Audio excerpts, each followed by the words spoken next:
Hello, I'm Susan Woodcock, and I'm going to show you how to sew a pillow with welt cord and knotted corners. You'll cut the front, the back, and bias strips for welt cord, and you can apply iron-on stabilizer or lining to the back of the pillow if it's needed and serge the edges. You will sew the bias strips together and make welt cord enough to go around the outside of the pillow. And then for the knots, you're going to make encased welt cord. You'll need 28 inches of bias strip and 56 inches of welt cord. Even off one end so it's at a right angle instead of that little bias triangle. And starting in the middle of your piece of cording, you're going to fold the bias strips over the cord, wrong sides out, and sew across that end. I'm putting a pin in it right there. And backstitch to make sure it's secure. And that's in the middle of that long piece of welt cord. And with the needle down, pivot and turn. And I'm using a skinny foot. You don't want to sew too close to the welt cord. So that gives a little extra space there. And then stitch along using a small stitch length.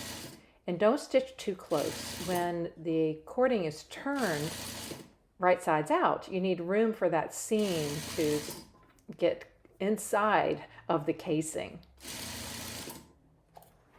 After it's sewn, trim off the seam allowance to about 1/4 inch to 1/8 inch from the stitch line. And carefully cut away up at the top, making it as close as you can.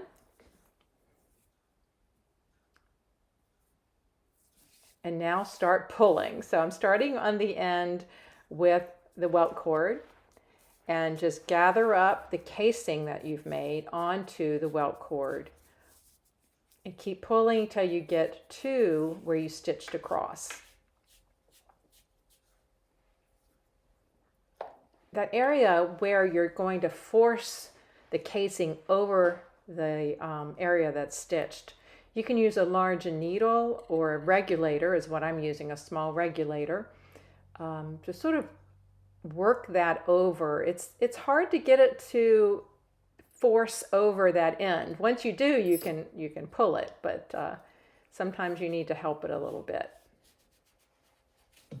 You can see why you don't want to sew too close. Once you get it all the way turned where you have that one end, then it will go easier. And just keep pulling. It can be helpful if you're making a lot of encased cord to wear rubber gloves. That will give you a better grip and protect your hands. So just keep pulling. You can also tie off that end and onto a table leg or something like that. So now I have it completely turned right sides out and I can cut off the excess cord, the waste cord. And I'm going to cut each one into a 6-inch piece. Tie them into knots. And then pin one end of each knot onto the pillow corners. Sew the welt cord around the pillow, sewing over the end of each knot.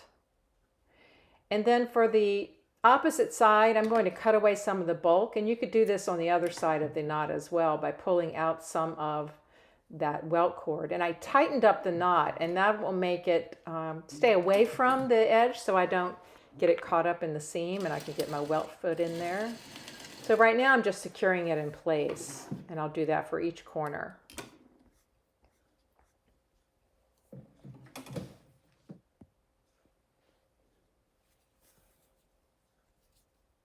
So one end is under the cord and the other end comes over the cord. Now I can add the zipper. I'm using a 4.5 nylon coil zipper. I'm adding the zipper pull by popping that on the end and sort of separating and pushing the pull on with the zipper face down. I'm sewing that next to the welt cord using the same welt cord foot that I used to apply the welt cord. Don't sew into the zipper teeth.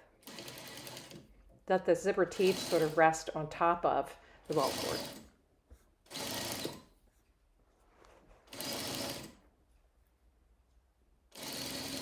I do have another video on this YouTube channel showing how to attach a zipper in more detail.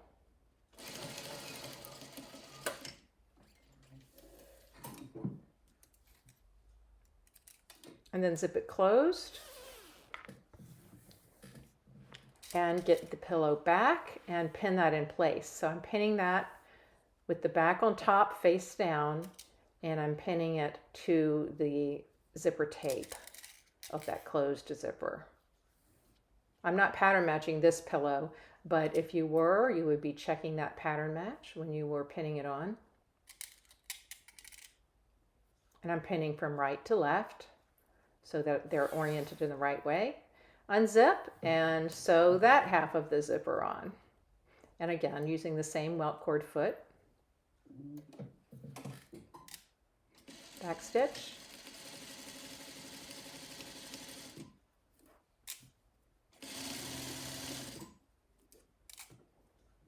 And I have extra zipper. I cut the zipper several inches longer than is needed so that I have extra, and I'll trim that off later. And check to make sure the zipper works. And pin together each corner, and those knots are there, so make sure that you have the knot pushed out of the way. And you can do that by tightening the knot. And then I also like to put a pin in the center. And it's a great idea to mark the centers so you can line up the marks. Now I'm sewing the front to the back, and I'm stitching between the zipper teeth and the welt cord and back stitch. And I'm going over that thick knot there with the needle down, pivot, and keep sewing.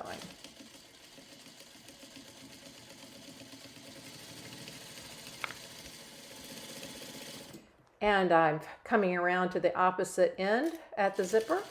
So coming to that corner over the end of the knots. And I'm using the regulator here to push the fabric up under the foot,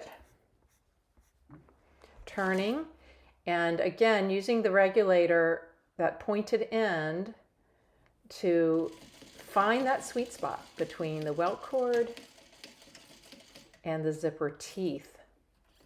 Easier than using your finger. And now I can trim away the excess zipper tape.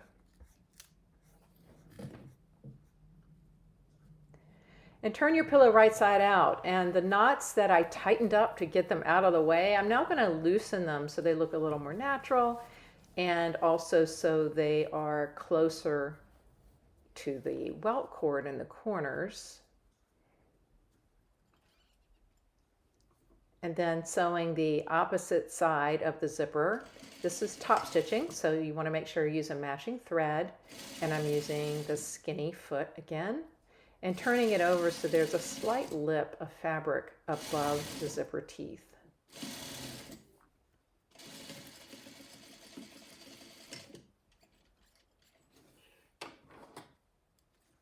And the pillow's finished. Now to stuff the pillow, I'm using a 10% down, 90% feather pillow, and getting that stuffed in there. And pillow stuffing is an art. So it's not something that people do properly sometimes, and it affects how the pillow looks. So get in there, grab the corners of the pillows, and force the corners of the pillow insert into those corners. Sometimes you have to give it a little slam there to get that insert into the corners fully. And the pillow that I'm using is 2 inches bigger than the finished size. So I'm using a 22-inch pillow and a 20-inch finished pillow. And then zip closed. And also push your seam allowances all in one direction, and that makes it look nice. I like pushing them from the front to the back. Get that zipper closed and smoothed out. Fluff. And there's a beautiful finished pillow. I love how this turned out with that embroidery fabric. and the linen fabric used for the welt cord and the knotted corners. I hope you've enjoyed this video. I'm Susan Woodcock, and you can find out more about our classes at workroomtech.com.